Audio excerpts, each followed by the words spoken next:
Good evening. मैं ए Mehta political science के तीसरे क्लास और पॉलिटिकल साइंस के जो चरण चल रहे हैं सफलता सीरीज के जो तीसरे क्लास में हम लोग प्रवेश कर चुके हैं। और तीसरे क्लास में हम लोग अभी तक पॉलिटिकल साइंस की जो एक पार्ट है इंडियन पॉलिटी उसकी चर्चा कर रहे हैं।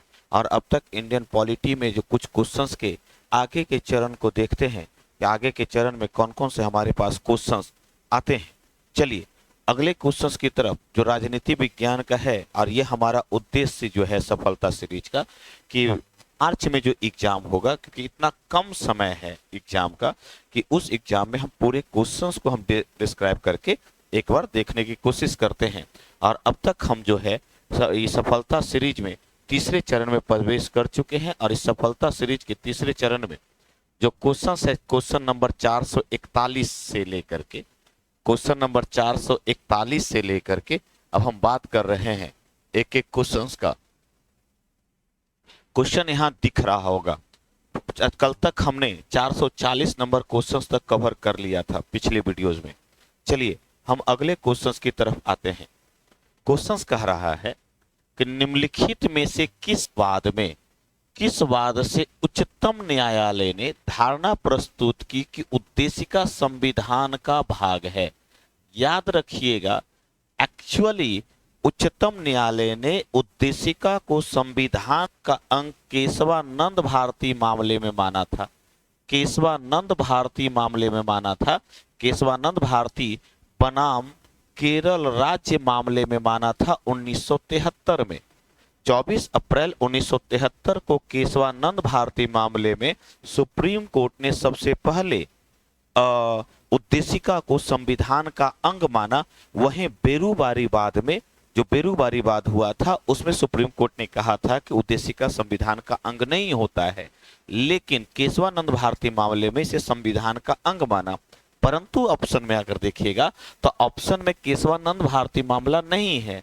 यूनियन ऑफ इंडिया बनाम कोहली मामला है। बनारसी दास बनाम स्टेट ऑफ यूपी है। बम्बई बनाम यूनियन ऑफ इंडिया है।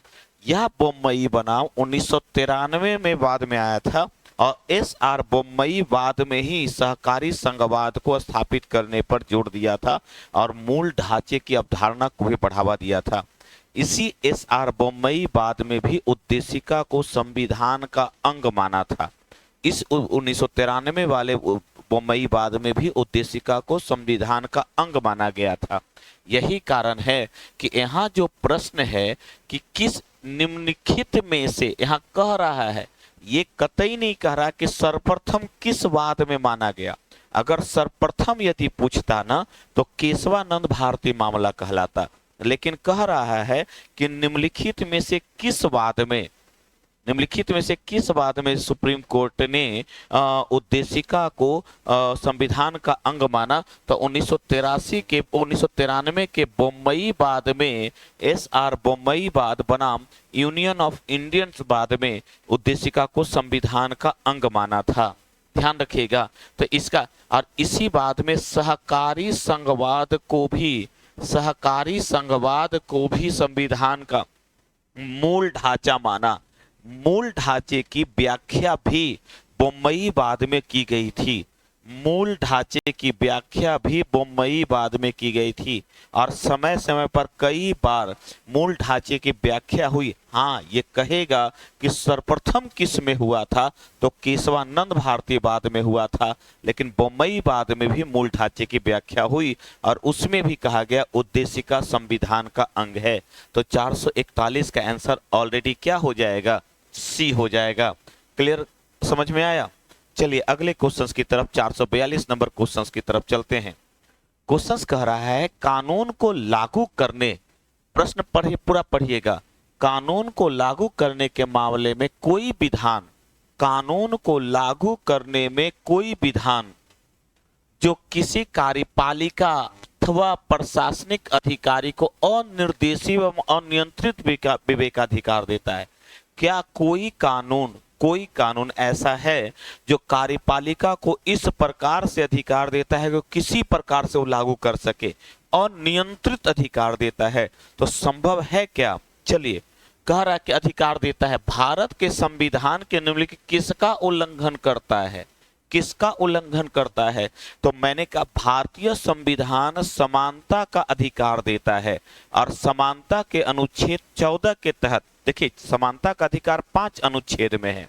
अनुच्छेद 14, अनुच्छेद 15, अनुच्छेद 16, अनुच्छेद 17, अनुच्छेद 18। ध्यान रखिएगा, अनुच्छेद 14 में जो है समानता का अधिकार में विधि का समान संरक्षण है और विधि के समक्ष समता है। विधि सब पर समान रूप से लागू होगा और विधि के समक्ष सब बराबर होगा। विधि के समक्ष सब बराबर है, क्षैतिज अवधारणा है, और विधि सब पर समान रूप से लागू होगा, ऊर्ध्वाधर अवधारणा है। अनुच्छेद 14 कहता है कि विधि से बाहर कोई हो ही नहीं सकता है, कानून सब पर लागू होगा और सब पर कानून समान रूप से लागू होगा। इसे कह रहा है यहाँ पर क्या कि अनियंत्रित विवेकाधिकार, क्या अनियंत्रित विवेकाधिकार कार्यपालिका को तानाशाही स्थिति जैसा उत्पन्न नहीं कर देगा? क्या तानाशाही व्यवस्था को नहीं बढ़ा देगा? तो तानाशाही व्यवस्था का मतलब है कि उसको विशेषाधिकार मिल गया। नथिंग। अनुच्छेद 14 का उल्लंघन करता हुआ प्रतीत होता है, जिसमें विधि के समक्ष समता, विधि के समक्ष समता और विधि का समान संरक्षण का उल्लेख है। यानी कि कानूनी समानता, विधि की समानता का उल्लेख मिलता है, सबके लिए विधि समान होगा। वहीं आर्टिकल 32 संवैधानिक उपचारों का अधिकार देता है। यानी यदि आपके अधिकार का उल्लंघन हो रहा है तो आर्टिकल 32 का प्रयोग करते हुए आप सुप्रीम कोर्ट में याचिका दायर कर सकते हैं। वहीं अनुच्छेद 28 धार्मिक आधार पर कहता है कि राज्य धार्मिक आधार पर राज्य द्वारा धार्मिक शिक्षा नहीं दी जा सकती, यानी कि जो राज्य आधारित जो शिक्षण प्रणाली है उसमें किसी विशेष धर्म की शिक्षा नहीं दी जा सकती है। क्लियर? इसीलिए आप इसको देखिएगा तो अनुच्छेद किसका उल्लंघन करता है? तो अनुच्छेद 14 का उल्लंघन करता है। तो 442 का आंसर ऑलरेडी क्या हो जाएगा? ए हो जाएगा। तो 442 का आंसर ऑलरेडी क्या हो जाएगा? ए हो जाएगा। क्लियर? समझ में आया? चलिए आगे आते हैं, 443 नंबर क्वेश्चन में आते हैं। निम्नलिखित में से निम्नलिखित मूल अधिकार के किस संवर्ग में अस्पृश्यता के रूप में किए गए विभेदन के विरुद्ध संरक्षण समाविष्ट है? यानी अस्पृश्यता का सिद्धांत किसमें, किस अधिकार के तहत आता है? तो अनुच्छेद 17 के तहत आता है। और अनुच्छेद अस्पृश्यता का उन्मूलन, किसी के साथ छुआछूत नहीं अपनाया जाएगा, यानी सब बराबर है, तो अनुच्छेद 17 में ना आता है। और 17 का अधिकार कहाँ है? 14 से लेकर के 18 तक समानता का अधिकार है। 19 से लेकर के 22 तक आपका जो है स्वतंत्रता का अधिकार है। और अनुच्छेद 32 में जो है आपका ये संवैधानिक उपचारों का अधिकार है। तो किस में है? 17 में न है। तो 17 किसके तहत आता है? समानता के अधिकार के तहत। इसलिए इसका आंसर ऑलरेडी क्या हो जाएगा? ए हो जाएगा। 443 का आंसर क्या हो जाएगा? ए हो जाएगा। क्लियर? समझ में आ रहा है? चलिए, निम्नलिखित कथनों में से कौन सा एक सही है? निम्नलिखित कथनों में से कौन सा एक सही है? अच्छा, यहाँ देखिए एकदम कॉन्सेप्चुअल क्वेश्चन है। यहाँ पर देखिए, अधिकार नागरिकों के विरुद्ध राज्य के दावे हैं। क्या राज्य को इतना अधिकार है कि व्यक्ति के मौलिक अधिकार का उल्लंघन कर सकता है? कह रहा है, क्वेश्चन कह रहा है क्या कौन सा सही है? अधिकार नागरिकों के विरुद्ध राज्य के, क्या राज्य को अधिकार दिया गया है? नहीं, राज्य को नहीं, व्यक्ति को अधिकार दिया गया है। मौलिक अधिकार नागरिकों, व्यक्तियों को प्राप्त होता है। डीपीएसपी निर्देश है जो राज्यों को देता है कि कानून बनाते समय, कानून का निर्माण करते समय लोगों के कल्याण को ध्यान में रखना चाहिए। क्लियर? वह अधिकार इस तरीके से नहीं कि डिक्टेटर स्थापित कर देगा, तो यह कभी हो ही नहीं सकता है। अधिकार वो विशेषाधिकार जो किसी राज्य संविधान में समाविष्ट है। हाँ, अधिकार संविधान में समाविष्ट होता है। अधिकार राज्य के विरुद्ध नागरिकों के दावे, हाँ, एक्चुअली अधिकार जो है वो व्यक्तियों को प्राप्त होता है और राज्य द्वारा दिया जाता है। अधिकार राज्य द्वारा राज्य के विरुद्ध नागरिकों के दावे हैं। अधिकार हमेशा व्यक्ति को दिया जाता है बंधु, अधिकार व्यक्ति को प्रदत्त होता है और वह जो देता है वह राज्य देता है। इसलिए अधिकार राज्य जो है राज्य के विरुद्ध व्यक्तियों का दावा, और यदि इस अधिकार का उल्लंघन करेगा, फंडामेंटल राइट्स का उल्लंघन करेगा, तो सुप्रीम कोर्ट हाई कोर्ट में आप याचिका दायर कर सकते हैं। तो इसलिए इसका आंसर इसका आंसर क्या हो जाएगा? सी हो जाएगा। चलिए 445 नंबर क्वेश्चन में आते हैं। भारतीय संविधान के अनुच्छेद 25 में अब देखिएगा, अनुच्छेद 25 प्रयुक्त हिंदू शब्द में किसे सम्मिलित नहीं किया गया है? हिंदू शब्द में किसे? हिंदू की जो व्याख्या हुई है, हिंदू में की व्याख्या में हिंदू के साथ साथ सिख, जैन और बौद्ध को भी सम्मिलित किया गया है, चारों को सम्मिलित किया गया है। और हिंदू उत्तराधिकार अधिनियम 1956, ध्यान रखिएगा, हिंदू उत्तराधिकार अधिनियम 1956 में भी चारों के लिए पर्सनल लॉ जो है, हिंदू उत्तराधिकार अधिनियम जो personal law, Hindu personal law, उसमें चारों को सम्मिलित किया गया है। और ध्यान रखिएगा यहाँ पर मुस्लिम नहीं है, ईसाई नहीं है, तो कह रहा है, क्वेश्चन कह रहा है क्या? किसे सम्मिलित नहीं करता है? भैया इसे भी सम्मिलित करता है, इसे भी सम्मिलित करता है और जैन को भी सम्मिलित करता है। कहता किसे सम्मिलित नहीं करता? तो कोई नहीं, इनमें से कोई नहीं हो जाएगा, तीनों को सम्मिलित नहीं करता है। इस्लाम हिंदू उत्तराधिकार अधिनियम में, प्रणाम सर जी, हिंदू उत्तराधिकार अधिनियम में ध्यान रखिएगा तो चारों सम्मिलित है और हिंदू में भी चारों व्याख्या, चारों को रखा गया है अनुच्छेद 25 में। ध्यान रखिएगा। तो अगर आपसे प्रश्न पूछेगा कि किसे सम्मिलित नहीं किया गया है, तो मुस्लिम को सम्मिलित नहीं किया गया है, ईसाई को सम्मिलित नहीं किया गया है, पारसी को सम्मिलित नहीं किया गया है, यहूदी को सम्मिलित नहीं किया गया है। जबकि हिंदू में हिंदू, सिख, जैन और बौद्ध चारों को सम्मिलित किया गया है। क्लियर, समझ में आ गया है? चलिए आगे बढ़िए।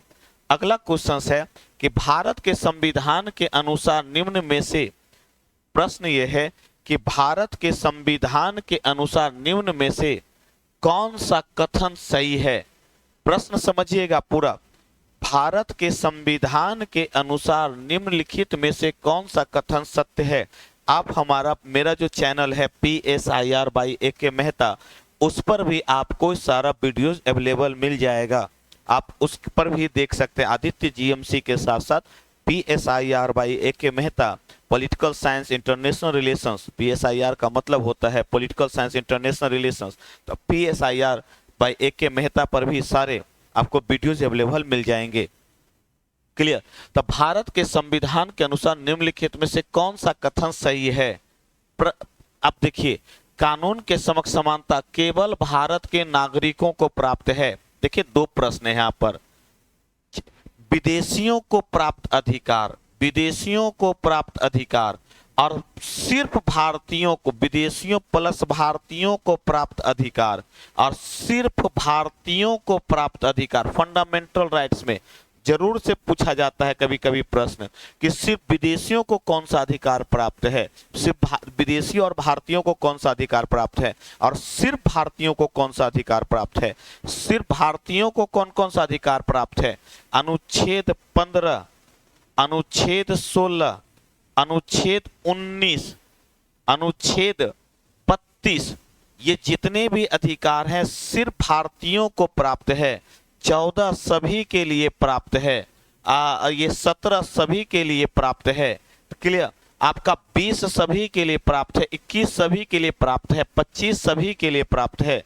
क्लियर? तो आपसे कभी कभी प्रश्न पूछ लेता है कि सिर्फ, तो क्या कानून के समक्ष समानता केवल भारतीयों के लिए प्राप्त है क्या? तो कानून के समक्ष समानता किस में आता है? 14 में। तो यह संभव है नहीं, सिर्फ भारतीयों को नहीं, विदेशियों को भी प्राप्त है। चलिए, तो यहां पर संभव है नहीं, तो ये वाला आंसर गलत हो जाएगा। सही कौन सा है? तो यह तो गलत है, पहला ऑप्शन। दूसरे ऑप्शंस की तरफ आते हैं, दूसरे ऑप्शंस की तरफ आते हैं। अब दूसरा ऑप्शंस देखिए, दूसरा ऑप्शन देखिए, लोक रोजगार के मामले में अवसर की समानता केवल भारत के नागरिकों को ही प्राप्त है। लोक रोजगार का किसमें अधिकार है? 16 में ना। तो अवसर की समता किसमें दिया गया है? 16 में। तो 16 सिर्फ विदेशियों को तो प्राप्त नहीं ना, भारतीयों को भी न प्राप्त है। वाक स्वतंत्रता और व्यक्ति की स्वतंत्रता का अधिकार भारत में रहने वाले सभी लोग, भारत में रहने वाले सभी लोगों को प्राप्त है। देखिए सिर्फ ध्यान रखिएगा, यह 16 है जो भारतीयों को प्राप्त है। प्रश्न तीसरा कह रहा है कि वाक स्वतंत्रता और अभिव्यक्ति की स्वतंत्रता अनुच्छेद 19 है। वाक स्वतंत्रता, अभिव्यक्ति की स्वतंत्रता अनुच्छेद 19 है और अनुच्छेद सिर्फ भारतीयों को प्राप्त है, सिर्फ भारतीयों को प्राप्त है। लेकिन यहाँ कह रहा है कि भारत में रहने वाले सभी लोगों को प्राप्त है। तो क्या अगर भारत में कोई विदेशी आकर के रह रहा है तो क्या उसको भी अभिव्यक्ति की स्वतंत्रता प्राप्त है?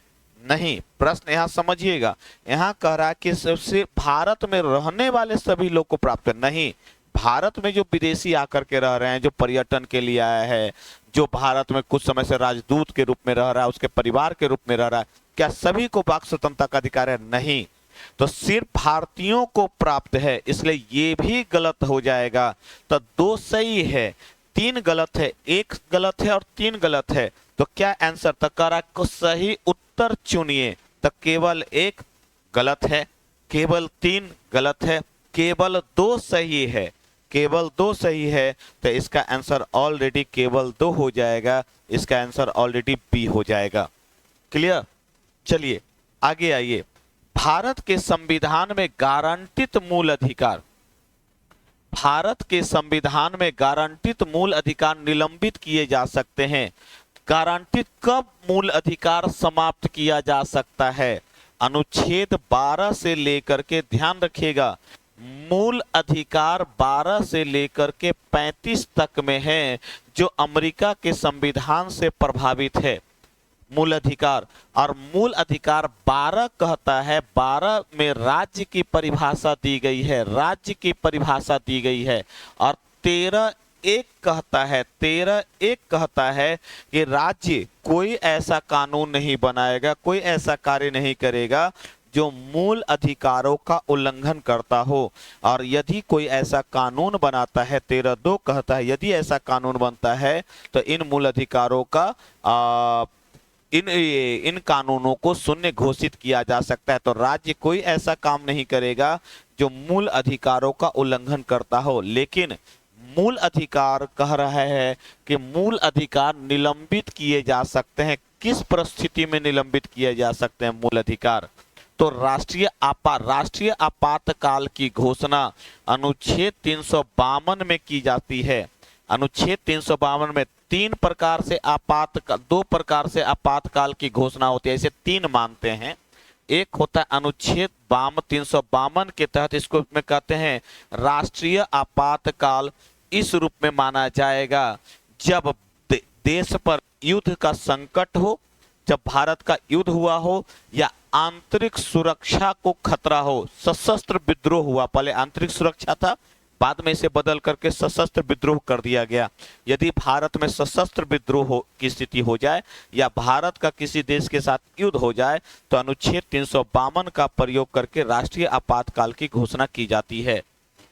दूसरा है 360।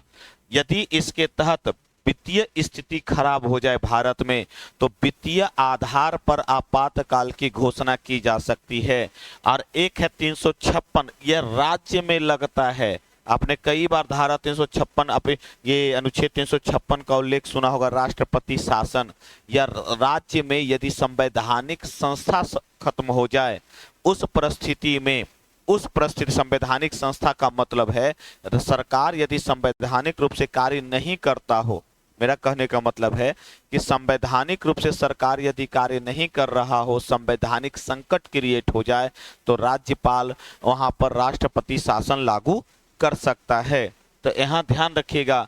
तो अनुच्छेद 352 के तहत 360 अभी तक प्रयोग नहीं हुआ है, लेकिन 352 प्रयोग हुआ है। 1971 के पाकिस्तान युद्ध के दौरान भी हुआ था, 1962 में चीन युद्ध के दौरान भी हुआ था, और 1975 में आंतरिक सुरक्षा के नाम पर भी हुआ था। आंतरिक संकट के नाम पर भी हुआ था। तो उस परिस्थिति में फंडामेंटल राइट्स को समाप्त किया जा सकता है। संसद द्वारा पारित अधिनियम के आधार पर समाप्त नहीं होगा। अब भारत के संविधान में संशोधन के द्वारा भी हाँ ये जरूर हो सकता है।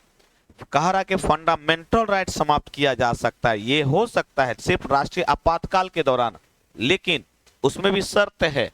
केशवानंद भारती मामले के तहत अनुच्छेद 20 और 21 को छोड़ करके फंडामेंटल राइट्स में कमी कर सकते हैं। फंडामेंटल राइट्स को 20-21 में किसी भी परिस्थिति में समाप्त नहीं किया जा सकता। परंतु यहां कह रहा है कि भारत के संविधान में संशोधन द्वारा हो सकता है, हाँ हो सकता है। और अनुच्छेद 368 का प्रयोग करते हुए संविधान में संशोधन के माध्यम से परिवर्तन किया जा सकता है। यही तो कारण था कि 44वें संविधान संशोधन द्वारा संपत्ति के मूल अधिकार को समाप्त कर दिया गया 1978 में संशोधन में। और 13(4) में उल्लेखित है, अनुच्छेद 13(4) में उल्लेखित है कि संविधान में अनुच्छेद 368 का प्रयोग करके मौलिक अधिकार में परिवर्तन किया जा सकता है। और ध्यान रखिएगा, इसी का प्रयोग करते हुए 44वें संविधान संशोधन द्वारा संपत्ति के अधिकार को समाप्त किया गया है। लेकिन यहाँ कह रहा है मूल अधिकार निलंबित किए जा सकते। संशोधन करना अलग बात है, एक हो सकता है, लेकिन कह रहा निलंबित खत्म किया जा सकता है। तो किस दौरान किया जा सकता है? तो सिर्फ और सिर्फ आपातकाल के दौरान। तो कब, कौन से आपातकाल?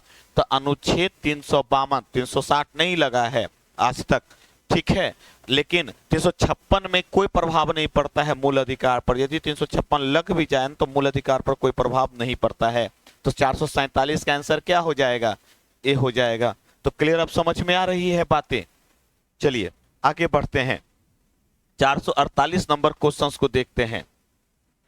निम्नलिखित में से किस आधार के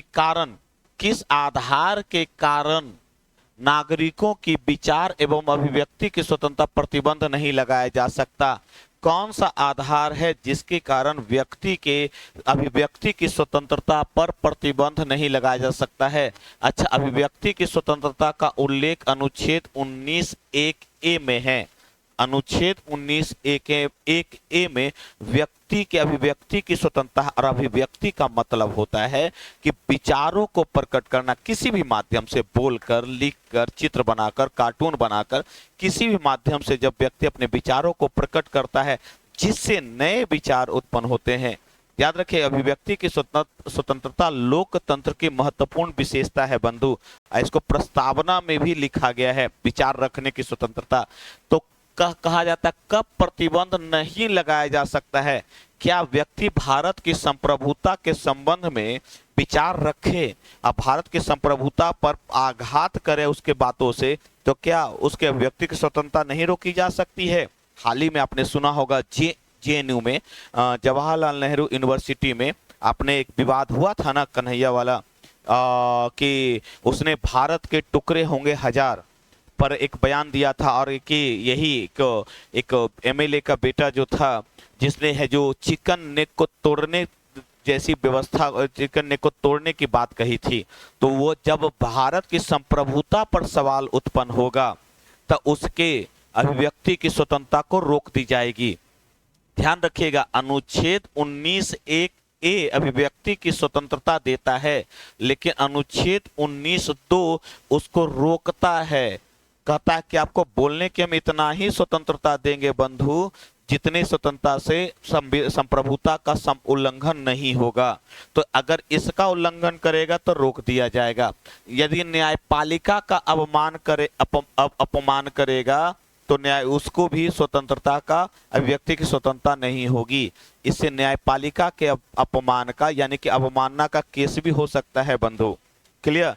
और तीसरा, लोक व्यवस्था, आपके बोलने से यदि लोक व्यवस्था को नुकसान होगा तब भी आपको बोलने की आजादी नहीं होगी, स्वतंत्रता पर रोक दी जाएगी। तो अनुच्छेद 19(1)(a) अभिव्यक्ति की स्वतंत्रता देता है, अनुच्छेद 19(2) उसको रोकता है। तो कह रहा है कि किस आधार के कारण नागरिकों के विचार एवं अभिव्यक्ति की स्वतंत्रता प्रतिबंध नहीं लगाया जा सकता? तो भैया इसके आधार पर भी लगाया जा सकता है, लोक व्यवस्था के नाम पर भी लगाया जा सकता है, न्यायपालिका के अपमान के आधार पर भी लगाया जा सकता है। तो क्या आंसर हो जाएगा? ई आंसर हो जाएगा, इनमें से कोई नहीं। क्लियर? क्यों कारण नहीं, अगर कतल लगाया जा सकता है तो तीनों हो जाता, एक से अधिक हो जाता। कारण नहीं हो तो भैया तीनों है, ई नहीं है, तो इसका आंसर ऑलरेडी क्या हो जाएगा? ई हो जाएगा। चलिए आगे आइए। अवैध रूप से भारत में पाए गए किसी व्यक्ति की रिहाई, भारत में यदि कोई व्यक्ति अवैध रूप से रह रहा हो, अवैध रूप से रह, तो व्यक्ति की रिहाई निश्चित करने के लिए जारी की गई कौन सी रिट जारी की जाती है? अवैध रूप से, ऐसे नहीं है भारत में रह रहा है। प्रश्न पूरा पढ़ते हैं हम लोग। अवैध रूप से विरुद्ध पाए गए, यदि किसी व्यक्ति को गिरफ्तार किया जाता है तो उस गिरफ्तार व्यक्ति को किसके माध्यम से रिहाई? तो जबरदस्ती किसी को अवैध रूप से गिरफ्तार कर लीजिएगा तो कहां? तो बंदी प्रत्यक्षीकरण के माध्यम से बंदी को 24 घंटे से अंदर, 24 से 48 घंटे के अंदर मजिस्ट्रेट के सामने प्रस्तुत करना पड़ता है, और मजिस्ट्रेट तय करेगा कि इसको हिरासत में रखी जाए कि नहीं रखी जाए। तो बंदी प्रत्यक्षीकरण के माध्यम से, ध्यान रखिएगा, आर्टिकल 32 के तहत संवैधानिक उपचारों का अधिकार है, जिसके तहत 5 प्रकार के रिट जारी किए जाते हैं, जिसको परमादेश कहते हैं, उत्प्रेषण कहते हैं, बंदी प्रत्यक्षीकरण कहते हैं, अधिकार परीक्षा कहते हैं, अधिकार परीक्षा कहते हैं, और प्रतिषेध कहते हैं। 5 प्रकार के रिट जारी करता है अनुच्छेद 32 के तहत सुप्रीम कोर्ट। ठीक है, इसका मतलब होता है कि बंदी को हमारे सामने प्रस्तुत करो। जब व्यक्ति को गिरफ्तार किया जाता है तो उसे मजिस्ट्रेट के सामने प्रस्तुत किया जाता है। परमादेश का मतलब होता है परम आदेश देना। उत्प्रेषण का मतलब होता है नीचे से, निचली अदालत के केसेस को, मुकदमे को ऊपर की ओर मंगा लेना। प्रतिषेध का मतलब होता है रोक लगा देना। और अधिकार परीक्षा का मतलब होता है आपको क्या अधिकार था। जब कोई अधिकारी अपने सीमा से बाहर जाकर के, अपने लिमिटेशन से बाहर जाके कार्य करता है, तो सुप्रीम कोर्ट या कोर्ट पूछ सकता है कि आपको क्या अधिकार था, किसने आपको अधिकार दिया था। यानी संविधान से बाहर कोई नहीं जा सकता। इसी को अंबेडकर साहब ने अनुच्छेद 32 को संविधान की आत्मा भी कहा था। तो 5 प्रकार के रिट जारी होते हैं। क्लियर, समझ में आ गया? तो क्या हो जाएगा? बंदी प्रत्यक्षीकरण। अच्छा, मौलिक अधिकार क्या है? प्रश्न ये है कि मौलिक अधिकार क्या है? ठीक है, अच्छा, मौलिक अधिकार अनुच्छेद 12 से लेकर के 35 तक में है। इसकी कई विशेषता है। पहला, यह बाध्यकारी स्वरूप का है, यह बाध्यकारी स्वरूप का है। दूसरा, यह वाद योग्य है। तीसरा, यह नागरिकों को प्राप्त है, नागरिकों और व्यक्तियों को प्राप्त है। विदेशी भी आ जाता है तो उसको भी प्राप्त हो जाते हैं कुछ अधिकार। चौथा, यह राज्य के विरुद्ध है, राज्य के, अगर कभी विशेषता पूछ लिया जाए ना तो यही विशेषता है ये सर, ये मौलिक अधिकार की। यह राज्य के विरुद्ध नागरिकों को प्राप्त है। पांचवा, आप, यह नकारात्मक स्वरूप का है, यह नकारात्मक स्वरूप का। तो देखो, तो मौलिक अधिकार क्या? अवाद योग्य हो नहीं सकता, लचीला है नहीं, तो क्या हो जाएगा? वाद योग्य, यानी कि इसके खिलाफ आप याचिका दायर कर सकते हैं। अगर आपसे प्रश्न पूछा जाएगा, हो सकता है कि यह क्वेश्चन न दे करके ये दे दे कि मौलिक अधिकार क्या है, और ऑप्शन में दे दे, या मौलिक अधिकार की विशेषता क्या है, ऑप्शन में दे दे। बाध्यकारी है, वाद योग्य है, राज्य के विरुद्ध नागरिकों को प्राप्त है, नकारात्मक स्वरूप का है, सिर्फ नागरिकों को प्राप्त है, नहीं। तो इस तरीके से ऑप्शन देखिएगा तो एक से अधिक और हो जाएगा, इनमें से कोई नहीं होगा। क्लियर? तो यह इसकी विशेषता है फंडामेंटल राइट्स की, जिसका उल्लेख 12 से 35 तक में किया गया है। क्लियर हो गया? चलिए 450 नंबर तक क्वेश्चंस आ गए हैं। आप एक बार इस क्वेश्चंस को, जितना हम ये कर रहे हैं, आप कोशिश करेंगे कि इस प्रकार के क्वेश्चंस को आप दोबारा वीडियो को जरूर देखिएगा, ताकि आपको और आसानी से कवर हो जाएगा। चलिए 451 नंबर अब क्वेश्चंस को देखिए।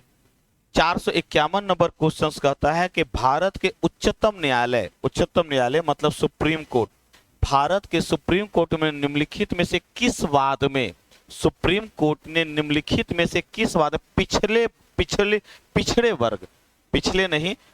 वर्गों के बीच क्रीमी लेयर के मुद्दे पर चर्चा की गई। याद रखिएगा, आरक्षण की अवधारणा 15/4 से प्रेरित है, 15/5 से प्रेरित है पिछड़े वर्गों के लिए, और इसी को चुनौती दिया गया था बीपी मंडल कमीशन की रिपोर्ट के आधार पर। ध्यान रखिएगा, बीपी मंडल कमीशन की रिपोर्ट के आधार पर विश्वनाथ प्रताप सिंह जो उस समय प्रधानमंत्री थे, उन्होंने ओबीसी के लिए 27% की आरक्षण की सीमा निर्धारित की गई थी। और इसी को लेकर के जो आरक्षण दिया गया था उस समय, वह आरक्षण दिया गया था सामाजिक एवं शैक्षिक पिछड़ेपन के आधार पर। ध्यान रखिएगा, भारत में जो आरक्षण शुरुआत में दिया गया वह सामाजिक एवं शैक्षिक पिछड़ेपन के आधार पर दिया गया था। बाद में 103वें संविधान संशोधन के तहत जो आर्थिक पिछड़ेपन को भी उसमें समाहित कर लिया गया। तो ध्यान रखिएगा, तो इसी को 1900 जब बीपी सिंह थे तो उन्होंने सामाजिक एवं शैक्षिक पिछड़ेपन के आधार पर ओबीसी के लिए, पिछड़े वर्गों के लिए 27% की आरक्षण सीमा निर्धारित की थी, जिसको चुनौती दिया था इंदिरा साहनी बाद में। इंदिरा साहनी बाद में इसी को चुनौती दिया था, और इसी में सुप्रीम कोर्ट ने 50% की सीमा निर्धारित की थी कि 50% से अधिक आरक्षण नहीं दिया जा सकता। 50% की सीमा, क्रीमी लेयर की अवधारणा भी वहीं से क्लियर हुई थी। अब 50% की सीमा इसी में निर्धारित की गई थी इंदिरा साहनी बाद में। हालांकि आर्थिक आधार पर जब आरक्षण दिया गया तो उसमें 10% जो ईडब्ल्यूएस के लिए लाया गया, उसमें 60% न हो गया, 50 तो निर्धारित हुआ था, और ये आपका ईडब्ल्यूएस में जो दिया गया उस 10% तो 60% न हो गया। तो सुप्रीम कोर्ट अपने पूर्व निर्णयों को ही बदल दिया था। तो यह जो धारणा दी गई थी इंदिरा साहनी बाद में दी गई थी। के एम नानावती बड़ा फेमस रहे हैं। के एम नानावती का केस, एक्चुअली ये नौसैनिक अधिकारी थे के एम नानावती। आप लोगों ने रुस्तम मूवी देखी होगी, जिसमें उनके पत्नी का किसी के साथ अफेयर होता है और उसके दोस्त जानकार का ही अफेयर हो जाता है, और उसके अफेयर नहीं कह सकते, जब उसके जो दोस्त होता है उसके पत्नी का अनैतिक रूप से प्रयोग करता है, फिजिकल रिलेशंस बनाता है। इसी को लेकर के एम नानावती ने अपने दोस्त की हत्या कर दी। वो जो रुस्तम मूवी जो आई थी ना, वो इसी पर था, के एम नानावती वाले केस, काफी फेमस केस था। क्लियर? तो यहाँ पर यह संभव। मधु लिमे बड़ा फेमस राजनीतिज्ञ रहे हैं, कम्युनिस्ट पार्टी के नेता रहे हैं मधु लिमे। और आश्चर्यजनक ये है कि मधु लिमे महाराष्ट्र पुणे से संबंधित रहे हैं, लेकिन लोकसभा चुनाव बिहार के मुंगेर से लड़े और 6 बार लड़े और 4 बार लोकसभा चुनाव जीते। पुणे का व्यक्ति लोकसभा चुनाव जो लड़े थे वह मधु लिमे, यह लड़े थे आपका मुंगेर से, बिहार के मुंगेर से ही जीते हैं। 4 बार ये सांसद रहे मुंगेर से। क्लियर? तो यहाँ पर प्रश्न कह रहा है क्रीमी लेयर के मुद्दे पर पिछड़े वर्गों किस में, तो इंदिरा साहनी बाद हो जाएगा। क्लियर हो जाएगा, हो गया। अब तो इसका आंसर ऑलरेडी क्या हो जाएगा, 451 का आ गया आपका बी, इंदिरा साहनी बाद। चलिए अगले क्वेश्चन पे आते हैं।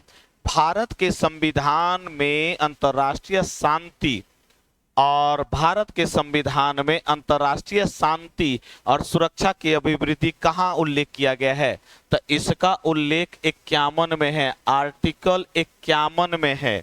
ध्यान रखिएगा, इसका उल्लेख, अंतर्राष्ट्रीय शांति वाला उल्लेख आर्टिकल 51 में है। आर्टिकल 51 ए में मौलिक कर्तव्य है, आर्टिकल 51 ए में मौलिक कर्तव्य है, और 36 से लेकर के डीपीएसपी याद कीजिए, जो कल्याणकारी राज्य की अवधारणा को स्थापित करता है। तो डीपीएसपी जो है 36 से लेकर के 51 तक में है, 36 से लेकर के 51 तक। तो 51 किस में आ रहा है, डीपीएसपी में ना आ रहा है। इसलिए अंतर्राष्ट्रीय शांति और सुरक्षा की अभिवृद्धि कहाँ उल्लेख है, तो राज्य के नीति निर्देशक तत्व में। और वही 51 ए रहता ना, तो वही 51 ए यदि रहता तो आपका क्या हो जाता, 51 ए, तो आपका मौलिक कर्तव्य हो जाता, जो स्वर्ण सिंह समिति की सिफारिशों के आधार पर लाया गया था। तो इसका आंसर ऑलरेडी क्या हो जाएगा, राज्य के नीति निर्देशक तत्व। चलिए क्लियर होता जा रहा है। चलिए अगले क्वेश्चंस की तरफ आते हैं।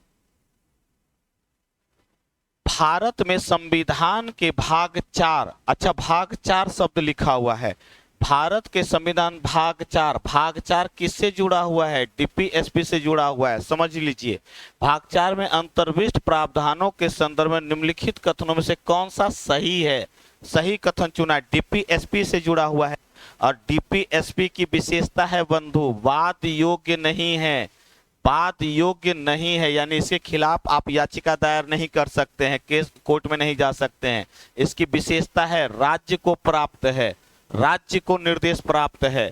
से मौलिक अधिकार व्यक्तियों को प्राप्त है ना, तो यह राज्यों को प्राप्त है, यह राज्य को प्राप्त है। तीसरी विशेषता है यह बाध्यकारी स्वरूप का नहीं है, बाध्यकारी स्वरूप का नहीं है कि आपको लागू ही करना पड़ेगा, यह राज्य के संसाधन पर निर्भर करता है। और चौथा है कि सकारात्मक स्वरूप का है, सकारात्मक स्वरूप का। इसका उद्देश्य क्या है? कल्याणकारी राज्य की अवधारणा करना। उद्देश्य क्या है? कल्याणकारी राज्य, लोगों के कल्याण के लिए कार्य करना, इसका उद्देश्य है। और यह डीपीएसपी 3 सिद्धांतों पर आधारित है। समाजवादी सिद्धांत, ध्यान रखिएगा, समाजवादी सिद्धांत, गांधीवादी सिद्धांत और उदारवादी सिद्धांत पर आधारित है। यह 3 सिद्धांतों पर आधारित है डीपीएसपी, और इसका मूल उद्देश्य है राज्यों के लोगों के कल्याण के लिए वेलफेयर स्टेट की स्थापना करना। और यह जो स्थापित है भाग 4 के अनुच्छेद 36 से 51 तक में स्थापित है। ध्यान रखिएगा, डीपीएसपी जो आयरलैंड से लिया गया है डीपीएसपी की अवधारणा, लेकिन आयरलैंड भी कहां से लिया है? तो स्पेन से लिया है, ठीक है। और डीपीएसपी तो अब इसका प्रश्न देखिए, कह रहा है कि कौन सा कथन सही है? वो न्यायालयों द्वारा परिवर्तनीय नहीं होंगे, नहीं, न्यायालय में जाया ही नहीं जा सकता है डीपीएसपी को लेकर के, तो संभव नहीं है। फंडामेंटल राइट्स को लेकर के न्यायालय में जाया जा सकता है, तो ये संभव नहीं है। वह किसी भी न्यायालय द्वारा परिवर्तनीय नहीं होंगे। हाँ, और न्यायपालिका द्वारा परिवर्तनीय, न्यायपालिका में जाया ही नहीं जा सकता। आंसर ये हो जाएगा। इस भाग में अधिकथित सिद्धांत राज्य के द्वारा कानून बनाने को प्रभावित करेंगे। हाँ, ये भी सही है। यह कहा ना कि राज्यों को दिशा निर्देश देता है कि आप वेलफेयर स्टेट की अवधारणा स्थापित करने के लिए आप है जो कानून का निर्माण करें। और देखिएगा कि समाजवादी व्यवस्था से प्रभावित होकर के ही समान पारिश्रमिक अधिनियम, समान पारिश्रमिक अधिनियम, समान कार्य समान वेतन, भूमि सुधार, प्रथम संविधान संशोधन द्वारा भूमि सुधार, आप देखिएगा समान न्यूनतम मजदूरी अधिनियम, न्यूनतम मजदूरी अधिनियम लाया गया। और इसी के तहत मातृत्व राहत लाभ संशोधन अधिनियम 2016 लाया गया। तो क्या है ये सभी? पंचायती राज की स्थापना अनुच्छेद 40 के तहत लाई गई। तो उद्देश्य क्या है? तो कल्याणकारी राज्य की स्थापना ही तो करना है। तो राज्य को निर्देश देता है कि वेलफेयर स्टेट के लिए आप काम करेंगे। तो क्या काम करेंगे बंधु? तो किसी भी, तो 2 भी हो जाएगा और 3 भी हो जाएगा। तो इसका आंसर ऑलरेडी क्या हो जाएगा? केवल 2 और 3, 1 2 3 नहीं होगा, 1 हो ही नहीं सकता है। तो क्या हो जाएगा? केवल 2 और 3। तो 453 का आंसर क्या हो जाएगा? सी।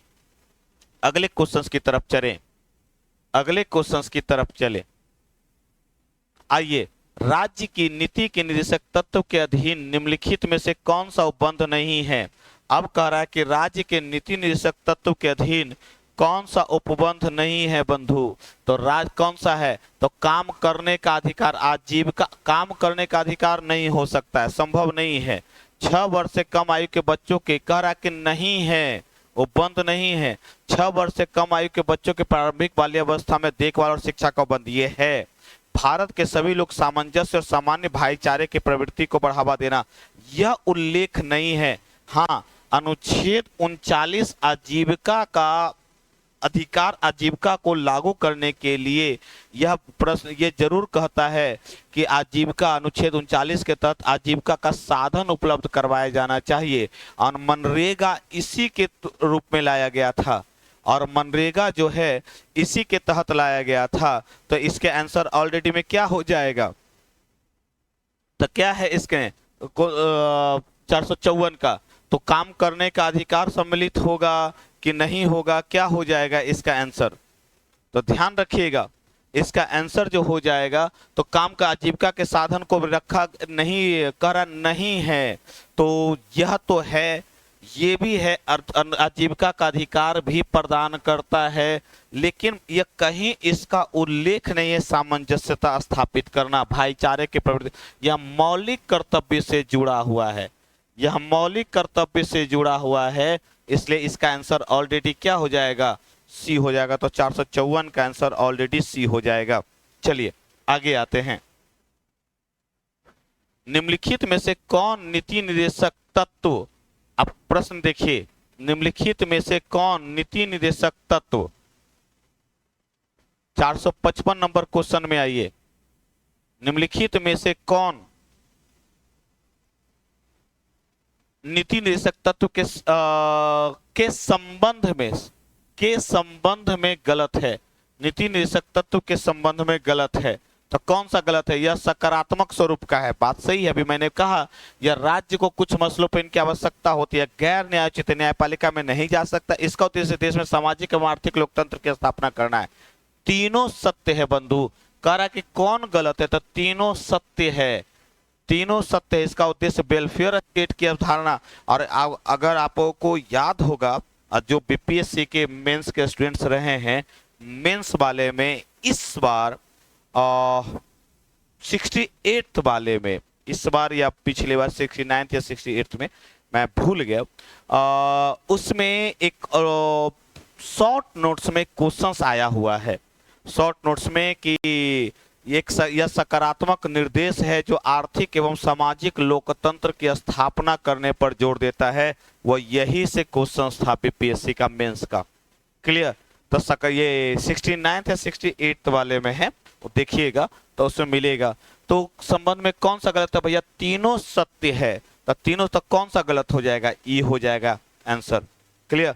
आपको बीपीएससी का सारा जो है, जो बैच चलती है हम लोग की, तो नया बैच जो हम लोग का शुरू हो रहा है बीपीएससी स्पेशल, वह batch new batch foundation batch after Saraswati Puja शुरू हो रहा है, और जो भी ज्वाइन करना चाहें वो ज्वाइन कर सकते हैं। इसमें हम लोग का जो आदित्य जीएमसी कहा जाता है यहाँ के बारे में, कि ऐसा कोई बिहार का डिस्ट्रिक्ट नहीं है, अनुमंडल नहीं है जहाँ से अधिकारी नहीं होगा, जो नियुक्त अधिकारी यहाँ से चयनित नहीं होगा कोई स्टूडेंट्स, ऐसा हो ही नहीं, अभी तक तो नहीं देखा गया है।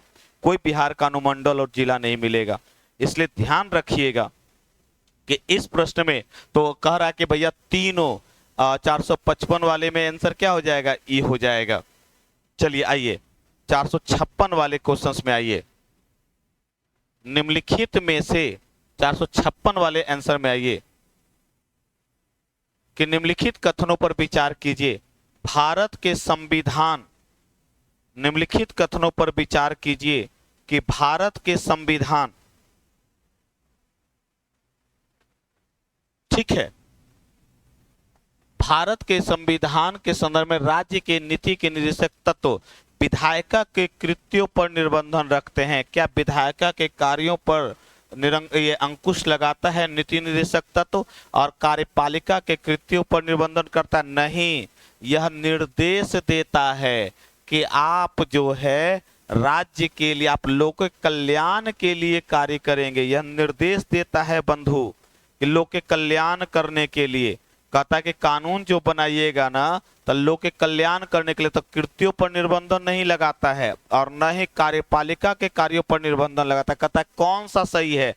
केवल एक नहीं हो सकता, केवल दो भी नहीं है, केवल एक और दो ये भी नहीं है, तो न तो एक सही है और न ही दो सही है। इसलिए आंसर क्या हो जाएगा? डी होगा। इसमें हमने एक से अधिक शब्द नहीं दिया है। क्लियर? तो इसमें हो जाएगा न तो एक और न ही दो। तो क्लियर? 456 वाली समझ में आ गया? चलिए आइए, भारतीय संविधान में प्रतिष्ठापित राज्य के नीति निर्देशक तत्व के अंतर्गत निम्नलिखित प्रावधानों पर विचार कीजिए। हमने एक एक टॉपिक वाइज टॉपिक हम चर्चा कर रहे हैं ताकि उस टॉपिक से जुड़े हुए सारे क्वेश्चन सॉल्व किए जा सके। भारतीय संविधान में स्थापित राज्य के नीति निर्देशक तत्व यानी कि डीपीएसपी के अंतर्गत निम्न प्रावधानों पर विचार कीजिए। भारतीय नागरिकों के समान नागरिक संहिता सुरक्षित करना, यूसीसी का उल्लेख है अनुच्छेद 44 में। और हाल ही में उत्तराखंड सरकार ने है जो यूसीसी को लागू किया। उत्तराखंड की विधानसभा ने यूसीसी को लागू किया है और यूसीसी बड़ा चर्चा में है, तैयार रहिएगा, हो सकता है क्वेश्चन पूछ दे। क्लियर? तो उत्तराखंड में यूसीसी लागू हुआ है और ये एक्चुअली विधानसभा के द्वारा पारित पहला ऐसा स्टेट है जहां पर उत्तराखंड में यूसीसी लागू हुआ है। लेकिन अगर कहेगा प्रथम स्टेट कौन सा है जहां यूसीसी लागू है, तो वह गोवा में है। यूसीसी का मतलब होता है समान सिविल संहिता, हिंदी में कहते हैं समान सिविल संहिता, अर्थात सभी के लिए दीवानी मामलों में भी, एक होता है आपराधिक मामलों में समान कानून, तो सभी के लिए समान है, लेकिन दीवानी मामलों जैसे विवाह, तलाक, आपका गोद प्रथा, उत्तराधिकार का नियम, इन संबंधों में भी यूसीसी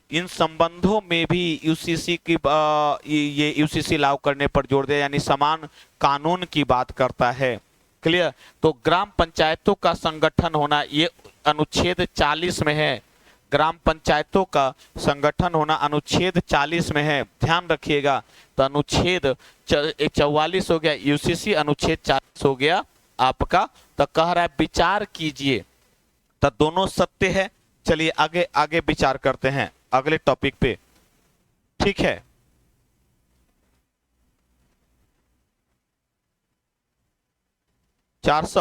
कितना था?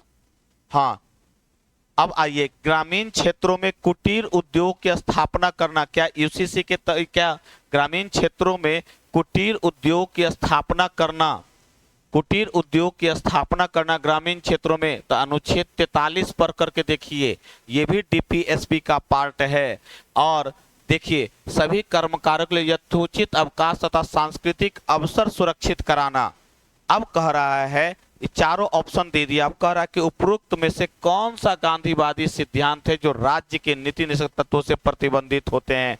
कह रहा है, मैंने कहा ना कि 3 सिद्धांत है बंधु, एक समाजवादी सिद्धांत है, एक गांधीवादी सिद्धांत है, और तीसरा जो है वह है जो आपका उदारवादी सिद्धांत। उदारवादी सिद्धांत के तहत यूसीसी को रखते हैं।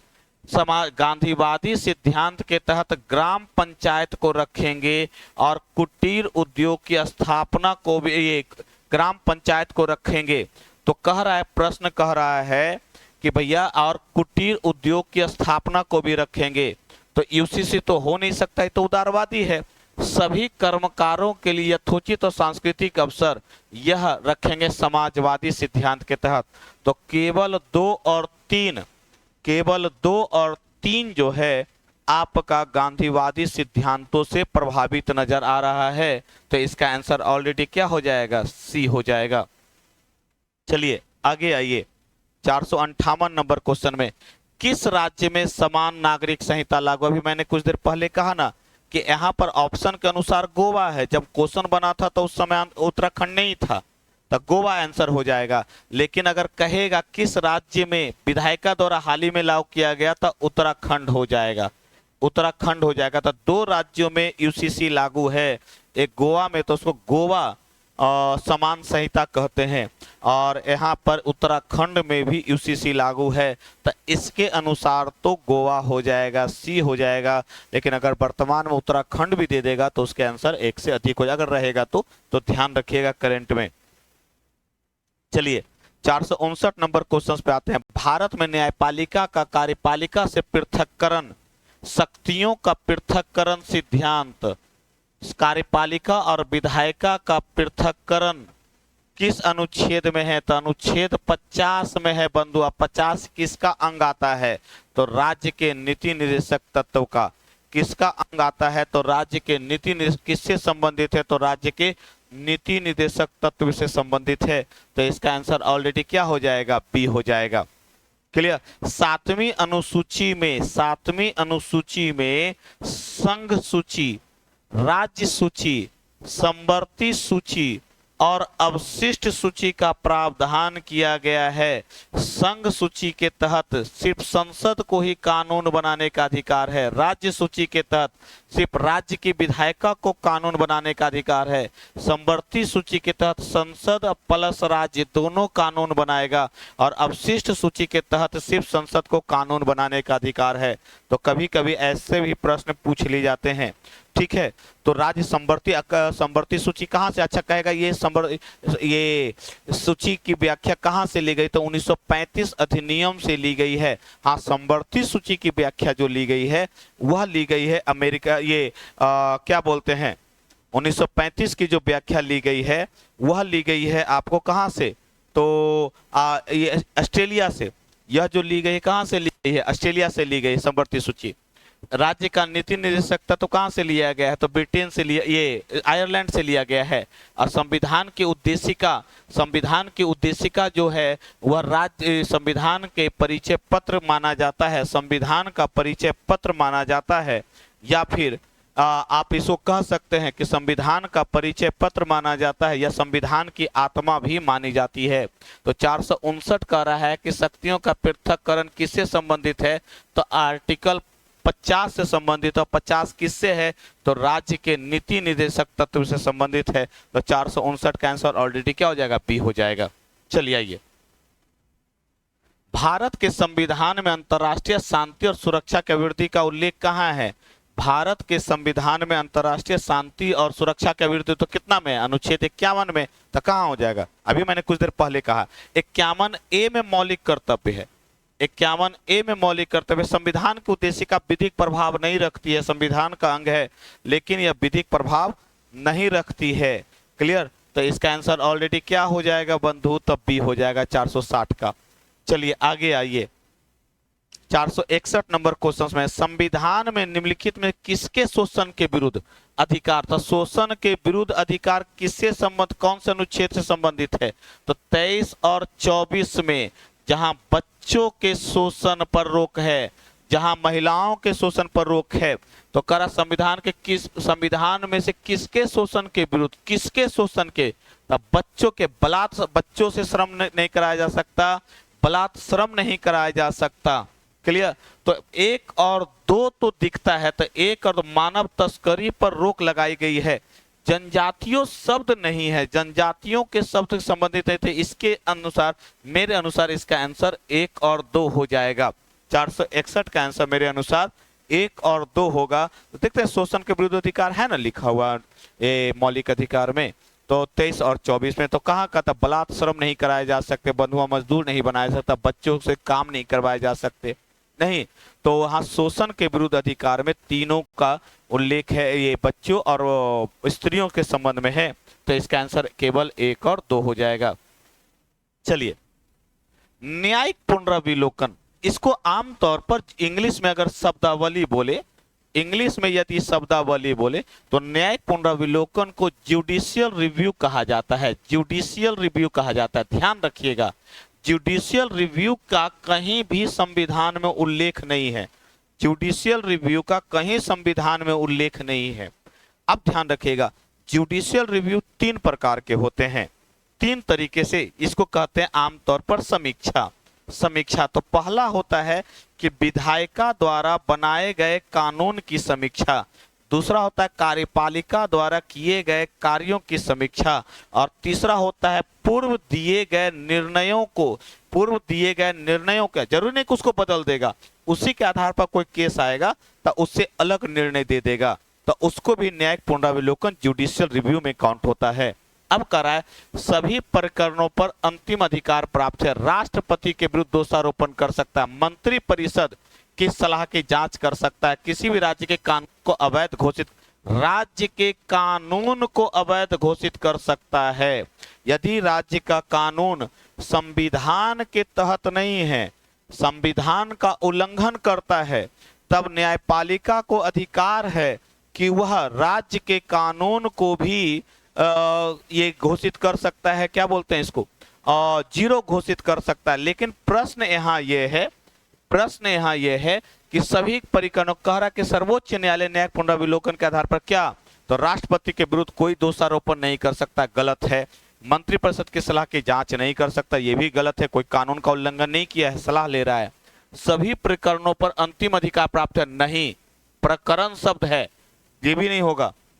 तो क्या कर रहा है कि राज्य के कानून को अवैध घोषित कर सकता है। हाँ, जब राज्य का कानून संविधान के मूल संरचना के खिलाफ हो, संविधान के विपरीत दिखाई देता हो, तो किसी भी राज्य के कानून को अवैध घोषित कर सकता है। और हाल ही में जब जातीय गणना हुई तो क्या कहा गया था कि इसको सीएम साहब ने क्या कहा था कि इसको है जो मूल ये अनुसूची 9 में डलवा दीजिए, कहीं ये इसका समीक्षा न हो और कहीं सुप्रीम कोर्ट इसको अनैतिक घोषित न कर दे, कहा था ना। यही कारण है कि सुप्रीम कोर्ट न्यायिक पुनरावलोकन के आधार पर, न्यायिक समीक्षा के आधार पर, जिसको जुडिशियल रिव्यू कहते हैं, विधायिका द्वारा बनाए गए कानून का जीरो घोषित कर सकता है यदि मूल संरचना के खिलाफ है तो, या दूसरा कार्यपालिका द्वारा किए गए कार्यों की जो संविधान के खिलाफ है तो उसको भी अवैध घोषित कर सकता है, और तीसरा अपने पूर्व दिए गए निर्णयों की समीक्षा भी कर सकता है। तो यहाँ पर न्यायिक पुनरावलोकन का मतलब ये तीनों हो गया।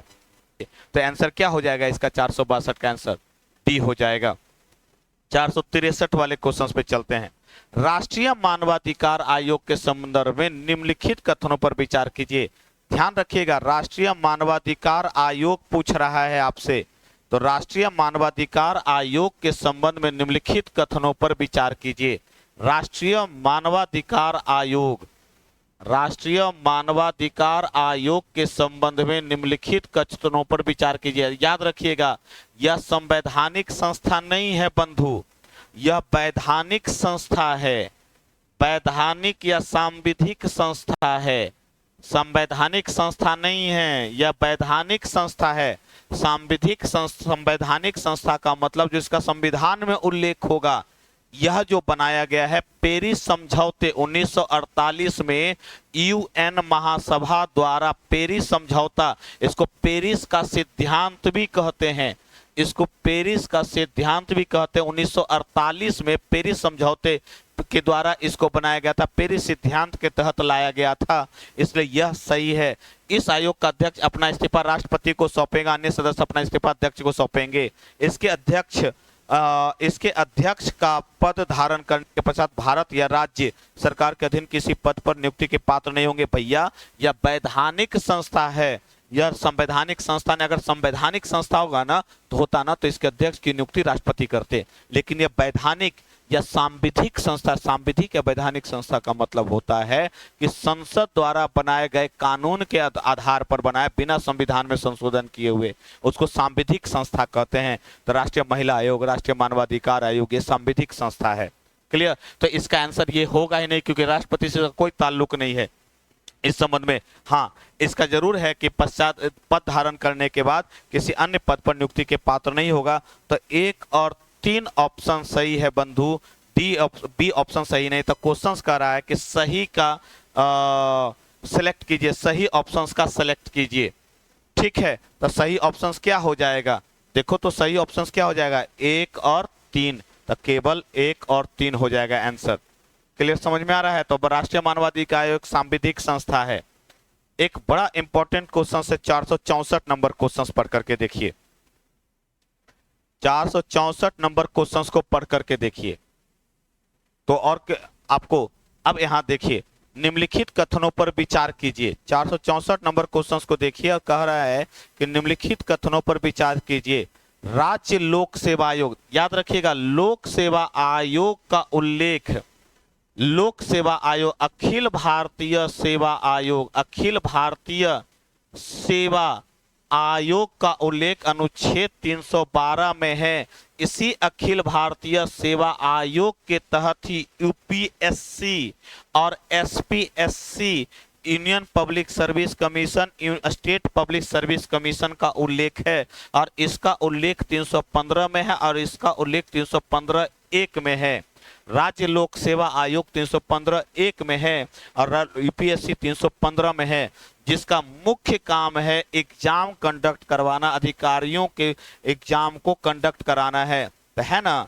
तो यह इसके अध्यक्ष की नियुक्ति राष्ट्रपति करता है। यह संवैधानिक संस्था यूपीएससी, और जिसके अध्यक्ष की नियुक्ति राष्ट्रपति करता है, जिसका कार्यकाल 6 वर्ष का होता है या 65 वर्ष की आयु तक, जो पहले पूरा हो जाए, 6 वर्ष 65 वर्ष की आयु तक का होता है, ध्यान रखिएगा। ठीक है, एसपीएससी 315 में उल्लेख है, स्टेट पब्लिक सर्विस कमीशन। हम आप जो तैयारी कर रहे हैं, आप जो एग्जाम दे रहे हैं, बिहार लोक सेवा आयोग, बिहार लोक सेवा आयोग का उल्लेख किस में है? तो अनुच्छेद 315। ये भी एक संवैधानिक संस्था है, क्योंकि इसका संविधान में उल्लेख है, संवैधानिक संस्था है। तो करा इसका अध्यक्ष अपना इस्तीफा राज्यपाल को सौंपेगा, सदस्य अध्यक्ष को सौंपेंगे। ठीक है, दूसरा ऑप्शन कह रहा है किसी सदस्य को किसी अपराध के लिए दोषी ठहराए जाने और कारावास की सजा दिए जाने के आधार पर हटाया जा सकता है, जिसमें राष्ट्रपति की राय में नैतिक अक्षमता होती है। ये सही है। अपना इस्तीफा राज्यपाल को सौंपेगा, ये सही है, लेकिन अपना इस्तीफा राज्यपाल को सौंपेगा जी। क्लियर? तो राज्यपाल के द्वारा नियुक्त होता है और राज्यपाल के द्वारा राज्यपाल को ही अपना इस्तीफा सौंपेगा। तो इसका आंसर ऑलरेडी क्या हो जाएगा? एक नहीं होगा तो क्या हो जाएगा? केवल 2 हो जाएगा इसका आंसर। इसका आंसर केवल 2 हो जाएगा। तो कभी अगर आपसे प्रश्न पूछा जाए कि राज्य लोक सेवा आयोग, तो राज्य लोक सेवा आयोग या संघ लोक सेवा आयोग संवैधानिक संस्था है। क्लियर? हाँ, इसको हटाया जाएगा राष्ट्रपति के माध्यम से लोक सेवा आयोग के अध्यक्ष की। ठीक है, तो कई बार आपसे ये प्रश्न पूछा जा सकता है, बीपीएससी के लिए बड़ा इंपॉर्टेंट बन जाता है ये क्वेश्चन। अगला क्वेश्चन है 465 नंबर क्वेश्चन कि निम्नलिखित में से किस अधिनियम में कलकत्ता में सर्वोच्च न्यायालय की स्थापना का प्रावधान किया? सर्वोच्च न्यायालय की स्थापना का प्रावधान जो किया गया था सबसे पहले कलकत्ता में बोल रहा है, कलकत्ता में, दिल्ली नहीं बोल रहा है, कलकत्ता में। तो 1773 रेगुलेटिंग एक्ट के तहत हुआ था।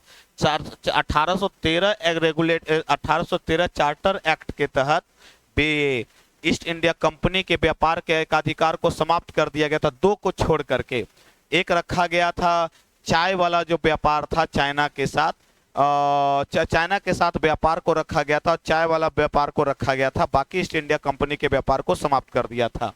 और 1919 का अधिनियम जिसको मॉन्टेग्यू चेम्सफोर्ड सुधार अधिनियम कहते हैं। तो अगर कह रहा है, प्रश्न क्या कह रहा है? कलकत्ता में सर्वोच्च न्यायालय की स्थापना का प्रावधान किया गया था, रेगुलेटिंग एक्ट 1773। तो ये जरूर अधिनियम एक बार देख लीजिएगा, हो सकता है प्रश्न पूछ लिया जाए। चलिए, भारत का सर्वोच्च न्यायालय है, संघीय अदालत है, बात सही है। नागरिकों के मौलिक अधिकार का संरक्षक है, ये भी सही है। संविधान का संरक्षक है, ये भी सही है। केंद्रीय और राज्य कानूनों का प्रवर्तक है, केंद्रीय और राज्य कानूनों का प्रवर्तक है नहीं, वह संसद बनाएगा। तो यह सही है, तीनों सही है बंधु।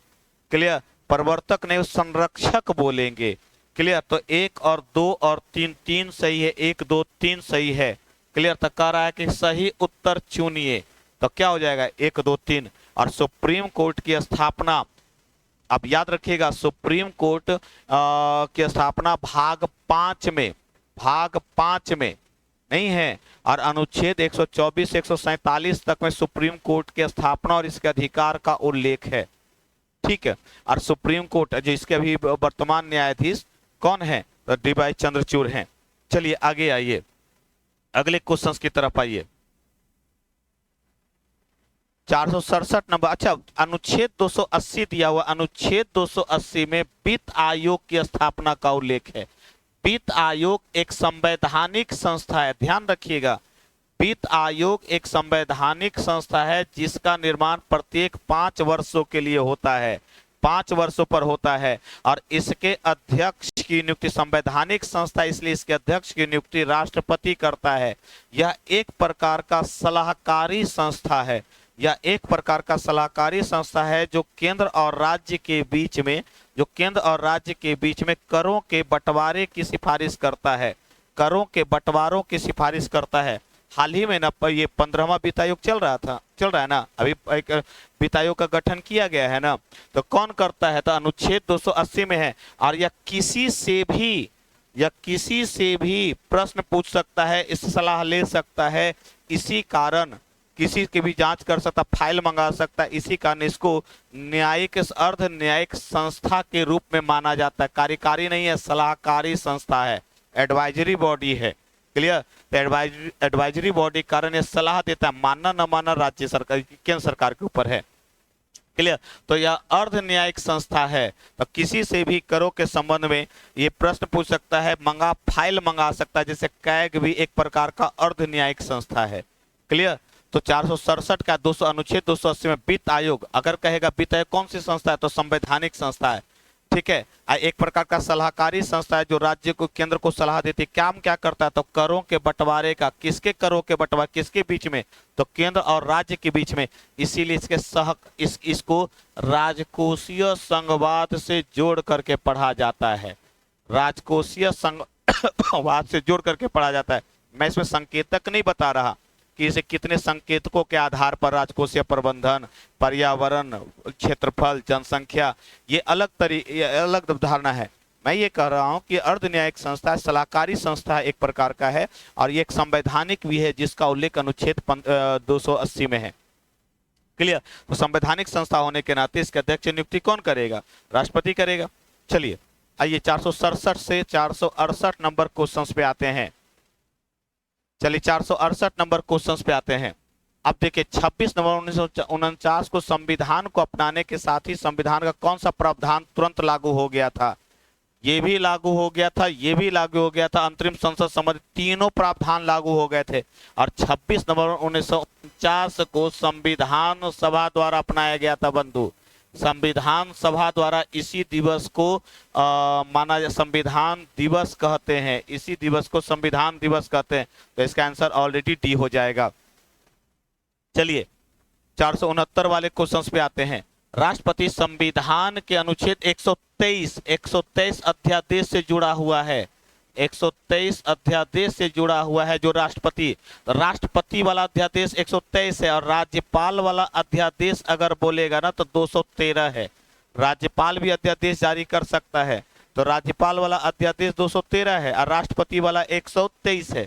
तो अध्यादेश 123 बोल रहा है, तो अध्यादेश का प्रयोग करता है। इस निम्नलिखित में से कौन सा कथन सही है, तो अध्यादेश कब प्रयोग किया जाता है, जब अध्यादेश कहते किसको हैं, जब सदन सत्र में नहीं हो और कानून लाना आवश्यक हो तो राष्ट्रपति कैबिनेट की सलाह पर अध्यादेश जारी कर सकता है।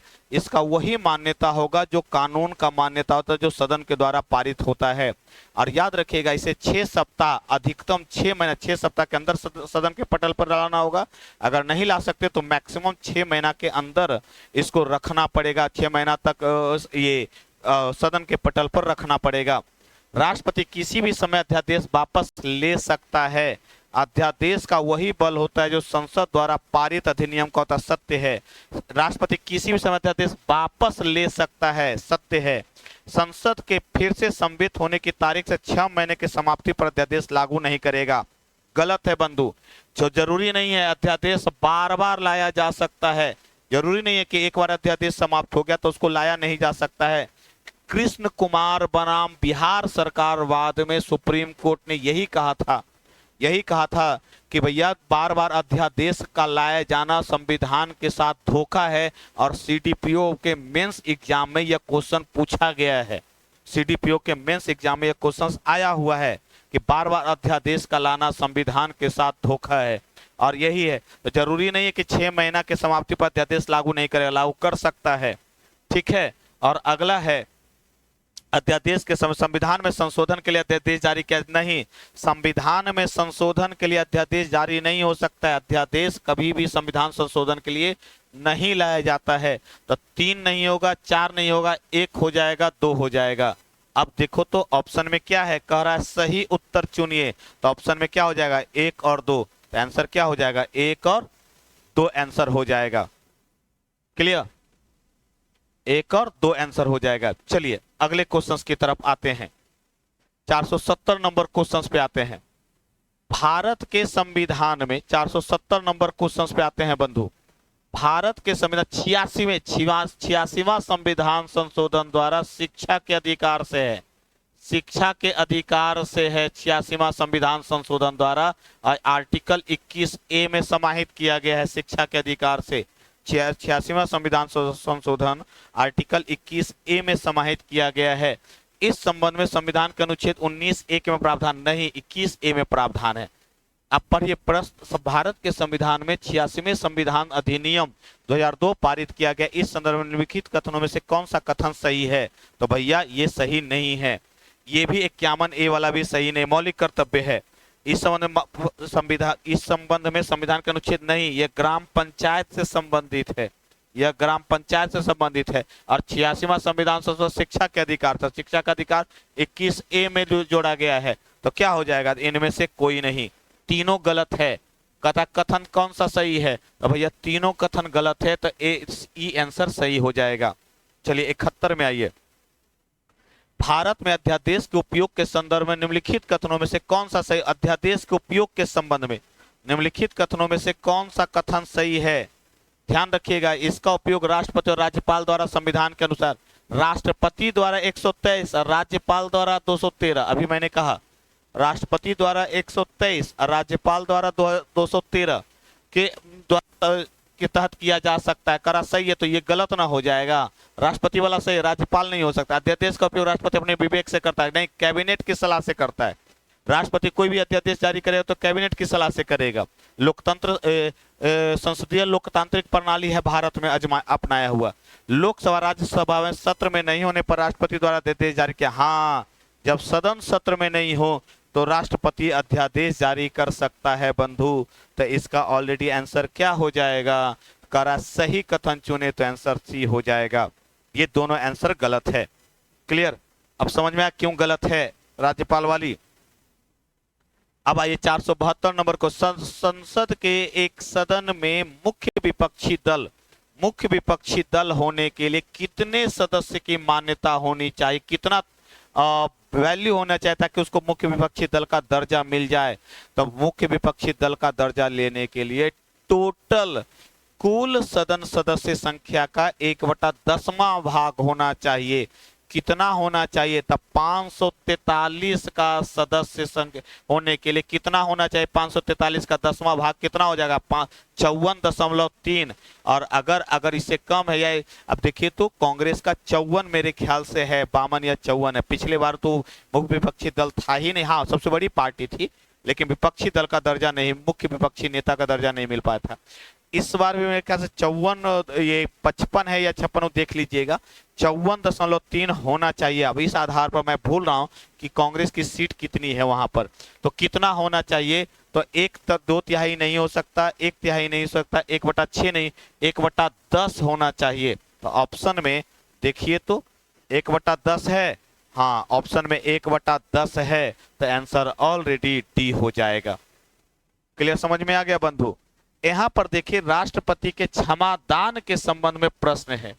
यहां पर देखिए राष्ट्रपति के क्षमादान के संबंध में प्रश्न है 413 में। अब जोड़िए क्षमादान के संबंध में प्रश्न। क्षमा, पार्डन किसको? क्षमा का दोषी को सभी सजा और अज्ञता से मुक्त कर दिया जाता है, पूरी तरह से क्षमा कर देना, सही है। लघु का सजा का रूप बदल कर कम करना, ये भी सही है। दंड की अवधि को कम करना परिहार कहलाता। विशेष परिस्थिति में मूल रूप से दी गई सजा को कम करना, ये भी सही है। अर्थात इसका आंसर हो जाएगा क्या? 1 2 3 4 सही है क्या? 1 2 3 4 सही बोल रहे हैं क्या? कि कहीं गड़बड़ हम कर दिए?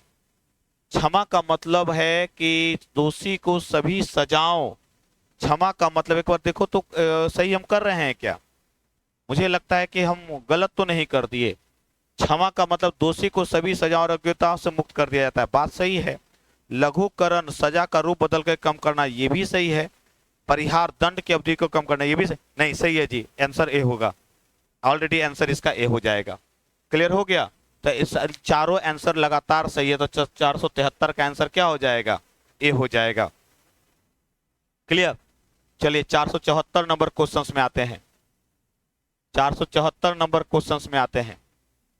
भारत के सर्वोच्च न्यायालय के न्यायाधीश के रूप में नियुक्त होने के लिए, सर्वोच्च न्यायालय का न्यायाधीश बनने के लिए कौन सा अनिवार्य योग्यता नहीं है?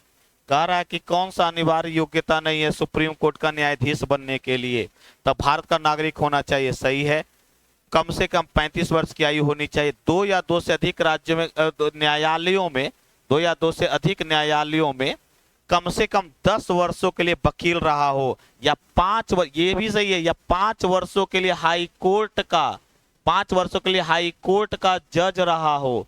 तो लेकिन ये करा कम से कम, नहीं, ये नहीं हो सकता। करे अनिवार्य योग्यता नहीं है, तो ये तो है, ये भी सही है, तो ए और सी सही है, बी सही नहीं है, बी सही नहीं है।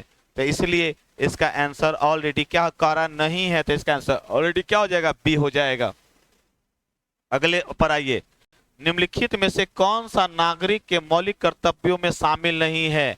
अनुच्छेद 51 ए में स्वर्ण सिंह समिति की सिफारिश के आधार पर, स्वर्ण सिंह समिति की सिफारिश के आधार पर 42वां संविधान संशोधन द्वारा मौलिक कर्तव्य को तो जोड़ा गया जो यूएसएसआर से प्रभावित है, जिसमें 11 मौलिक कर्तव्य है। ध्यान रखिएगा, प्राकृतिक पर्यावरण का संरक्षण शामिल है, स्वतंत्रता के लिए हमारे राष्ट्रीय संघर्ष को प्रेरित करने वाले महान आदर्शों को संजोना, उनका पालन करना, ये भी शामिल है। अस्पृश्यता का उन्मूलन, ये अनुच्छेद 17 में है बंधु। तो करा कौन सा शामिल नहीं है, तो ये वाला शामिल नहीं है, अनुच्छेद 17 में है, 51 ए में नहीं है। तो मौलिक कर्तव्य से यदि प्रश्न पूछा जाएगा तो यह है। कानूनी रूप से बाध्यकारी नहीं है, कहेगा मौलिक कर्तव्य कानूनी रूप से बाध्यकारी नहीं, नैतिक रूप से बाध्यकारी है। कर्तव्य है, कर्तव्य हमेशा नैतिक बाध्यकारी होता है, कानूनी नहीं होता। चलिए 476 नंबर क्वेश्चंस पे आते हैं। आज भी 40 क्वेश्चंस का हम एक लेकर के चल रहे हैं कि 40 क्वेश्चंस कवर करेंगे। चलिए, किसी राज्य का मुख्यमंत्री राष्ट्रपति के चुनाव में वोट देने का पात्र नहीं होता है। कब वोट देने का पात्र नहीं हुआ किसी राज्य का मंत्री, वह खुद एक उम्मीदवार है, तो खुद एक उम्मीदवार तो वोट दे सकता है। उन्हें राज्य विधानमंडल के निचले सदन में अपना बहुमत साबित करना है। वह राज्य विधानमंडल में उच्च सदन का सदस्य होता नहीं जी। राष्ट्रपति के निर्वाचन में जो भाग लेता है ना, लोकसभा, राज्यसभा प्लस विधानसभा, निचला सदन भाग लेता है राज्य का, विधान परिषद भाग नहीं लेता। यदि विधान परिषद का सदस्य है मुख्यमंत्री, जैसे हमारे सीएम साहब, यदि विधानसभा को विधान परिषद के सदस्य हैं, वह राष्ट्रपति के चुनाव में भाग नहीं ले सकते। यदि यही सीएम साहब विधानसभा के सदस्य होते तो राष्ट्रपति के चुनाव में भाग लेते। यदि कोई व्यक्ति विधान परिषद का सदस्य है तो वह राष्ट्रपति के चुनाव में भाग नहीं लेगा, विधानसभा वाला रहेगा तब भाग लेगा। तो कौन सदस्य भाग लेता है, तो जो निर्वाचित होगा, निर्वाचित सदस्य भाग लेगा। जो ये होगा, नियुक्त सदस्य भी भाग नहीं लेता है। तो इसीलिए क्वेश्चन पूछा गया। तो टोटल लोकसभा में 543 सदस्य और 233 सदस्य, टोटल वर्तमान में कितना है लोक राज्यसभा में, 245 ना, 250 में से 12 घटा दीजिए क्योंकि 12 नियुक्त है, तो 12 नहीं लेगा, तो बचा कौन, 233। और बाकी विधानसभा के, तो टोटल विधानसभा कितना है, तो टोटल विधानसभा 30 है, 28 प्लस दिल्ली अब प्लस पुडुचेरी, ये भाग लेता है। अनुच्छेद 54 और अनुच्छेद 55 राष्ट्रपति के निर्वाचन मंडल और निर्वाचन प्रक्रिया से संबंधित है बंधु, ये भाग लेता है। तो कह रहा है वह खुद एक उम्मीदवार तो वोट डाल सकता है, उन्हें राज्य विधानमंडल का निचले सदन में अपना बहुमत साबित करना काफी है, ठीक है। और वह अगर विधान मंडल के सदस्य तो क्या दिक्कत है, वह विधानमंडल में उच्च सदन का सदस्य होता है तो वोट डालेगा, नहीं, यह वोट नहीं डालेगा। तो आंसर क्या हो जाएगा, सी हो जाएगा। अब क्लियर समझ में आया, यह वोट नहीं डालेंगे। चलिए अगले क्वेश्चन पे आते हैं। धर्म आदि के आधार पर भेदभाव का निषेध एक मौलिक अधिकार है, जिसे निम्नलिखित वर्गों में सम्मिलित किया। धर्म आदि के आधार पर भेदभाव का निषेध एक मौलिक अधिकार है, जिसे निम्न वर्गों में वर्गीकृत किया जाए। धार्मिक स्वतंत्रता के आधार पर, 477 वाले में क्या धार्मिक स्वतंत्रता के तहत इसको माना जाए, या समानता के अधिकार माना जाए, सांस्कृतिक और शैक्षिक अधिकार माना जाए, या एक से अधिक। तो किसको, धर्म आदि के आधार पर भेदभाव एक मौलिक अधिकार है जिसे विभेद नहीं किया जा सकता। तो किसके आधार पर माना जाए बंधु, किसके आधार पर माना जाए, तो कह रहा है कि यह किसके आधार पर माना जाए, तो समानता के अधिकार का उल्लंघन हो जाएगा, सांस्कृतिक और शैक्षिक अधिकार का उल्लंघन हो जाएगा, धार्मिक स्वतंत्रता के अधिकार का उल्लंघन हो जाएगा। तो इसमें प्रश्न ये है कि धर्म आदि के आधार पर भेदभाव का निषेध एक मौलिक अधिकार है जिसे निम्न वर्गों में, तो समानता के वर्ग में भी सम्मिलित किया गया, सभी को बराबर माना है, धर्म के आधार पर भेदभाव नहीं कर सकते, याद कीजिए। धार्मिक स्वतंत्रता में भी सम्मिलित किया गया है, और धार्मिक आधार पर प्रत्येक व्यक्ति को अपने धर्म के आधार में शिक्षा पाने का भी अधिकार है, ये भी रखा गया, तीनों रखा गया है। तो तीनों तो किसी का, किसके आधार पर, तीन में से कोई नहीं हो जाएगा। क्लियर। अब आगे आइए और 478 नंबर वाले आंसर में आइए। निम्नलिखित का मिलान कीजिए, निम्नलिखित का मिलान कीजिए। राष्ट्रीय सम्मान का अपमान कौन से अधिनियम के तहत है? तो 1971 में जारी किया गया था अधिनियम। वन्य जीव संरक्षण अधिनियम 1972 में जारी किया गया था, वन्य जीव संरक्षण अधिनियम। तो एक का तो एक हो जाएगा, एक का तो एक हो जाएगा, सी का 3 हो जाएगा, सी का 3। देखिए तो इसमें एक का, सी का 3। गैर कानूनी गतिविधि अधिनियम, बी का 2 हो जाएगा, बी का 2 हो जाएगा, बी का 2। देखो एक मिनट, मैं करेक्शन कर रहा हूं, सी का 2 हो गया, सी का 2 हो गया। क्लियर कर दूं? मैं इसको ठीक करने दीजिए पहले हमको। अब देखिए तो एक का 1 होता है, ये सही है। सी का 2 है। वन्य जीव संरक्षण अधिनियम 1972 में लागू किया गया था, वन्य जीव संरक्षण अधिनियम 1972 में लागू किया गया था, तो सी का 2 हो गया। और देखो तो वन्य जीव संरक्षण अधिनियम ये लागू किया गया था, वन्य संरक्षण अधिनियम 1980 में। तब बचा कौन? बचा कौन? 1967 वाली गैर कानूनी गतिविधि अधिनियम।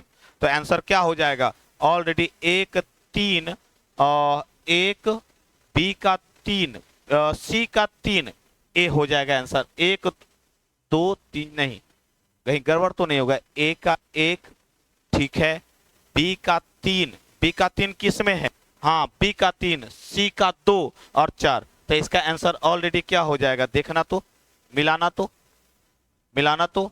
ए का 1 ठीक है, बी का 3 ठीक है, बी का 3, सी का 2 क्लियर, और डी का 4। Answer already B, answer already B.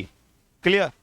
तो ये कभी कभी मिलान करने वाला क्वेश्चन डेट वाइज दे देता है ना, तो थोड़ा सा कंफ्यूजन हो जाता है, कब कब डेट याद रखना बड़ा मुश्किल होता है। विधायी शक्तियों की संघ सूची में, विधायी शक्तियों की सूची में शामिल किसी भी मामले के संबंध में विधायी शक्तियों की संघ सूची, संघ सूची याद रखिएगा 7वीं अनुसूची से, संघ सूची में शामिल किसी भी मामले के संबंध में भारत के सर्वोच्च न्यायालय के अधिकार क्षेत्र का विस्तार करने की शक्ति दी गई। किसको शक्ति दी गई? विधायी शक्ति। संघ सूची में कौन विस्तार करेगा? सर्वोच्च न्यायालय करेगा क्या? नथिंग। कौन करेगा? संसद करेगा। संसद को यह अधिकार है कानून बनाने का, कोई भी सूची जोड़ने का, हटाने का, संसद को अधिकार, तो इसलिए संसद होगा आंसर। क्लियर। और संसद में कौन आता है? लोकसभा, राज्यसभा प्लस राष्ट्रपति। क्लियर। हाँ, इसको संविधान संशोधन के माध्यम से किया जाएगा, संविधान संशोधन के माध्यम, अध्यादेश के माध्यम से नहीं होगा। अब एक अंतिम क्वेश्चन आते हैं, 480 नंबर क्वेश्चंस में आते हैं। आज का 40वां क्वेश्चन 480 नंबर क्वेश्चंस में। नीति आयोग, नीति आयोग एक कार्यकल भी चर्चा किए थे। नीति आयोग कार्यकारी, सलाहकारी,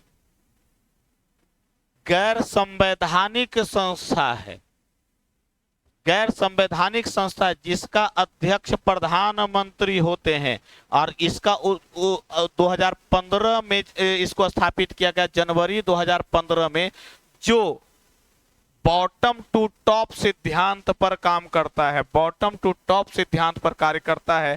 इसका मुख्य उद्देश्य सहकारी संघवाद को बढ़ावा देना, सहकारी संघवाद प्लस प्रतिस्पर्धात्मक संघवाद को बढ़ावा देना है, सहकारी तथा प्रतिस्पर्धात्मक संघवाद को बढ़ावा देना है।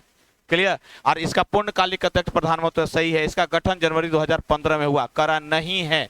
इसका आंसर करा है कि नहीं है। नीति आयोग में कौन सा कथन? यह सहकारी संघवाद के सिद्धांत पर आधारित है। सही है, तीनों सही है बंधु। तो इसका आंसर ऑलरेडी इनमें से कोई नहीं होगा। तो 480 का नंबर यानी आज का 40वां क्वेश्चन आपके समक्ष समाप्त हो गया है। चल नेक्स्ट क्लास में, आज लंबा चल गया है क्लास, 9:24 हो रहा है नहीं, तो नेक्स्ट क्लास में नेक्स्ट वीडियो जो हम आगे वाले क्वेश्चंस के साथ डिस्कशन करेंगे।